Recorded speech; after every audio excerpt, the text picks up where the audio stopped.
This is lecture 6, and it's on sex differences in personality. And so the first thing that you should be aware of, this is the reason I put it in after neuroticism and agreeableness, is that the biggest differences in temperament, personality, between men and women are in agreeableness and neuroticism. And that seems to be true cross-culturally.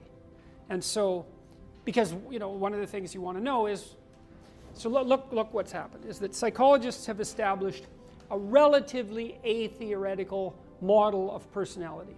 And I don't believe that there was any bias built into it, or at least that the bias was minimized by the method, because the method was ask people as many questions as you possibly can and use statistical methods by multiple teams to sort out the relationships between the answers. And I thought the Big Five was a pretty ugly theory when I first came across it. It wasn't one that I warmed up to quickly. I would say it probably took between 5 and 10 years before I was convinced by the brute power of the analysis that it had to be taken seriously. And as that happened, because the theory was first laid out only linguistically and statistically, there was no neuropsychology, there was no neurobiology, there was no real theory, there was no developmental theory, it was just lexical description.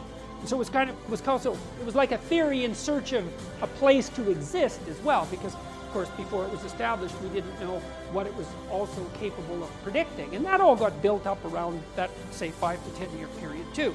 And it became more, as we started to understand the relationship between the descriptors and the underlying biology, then the theory became richer and more useful and also more credible. But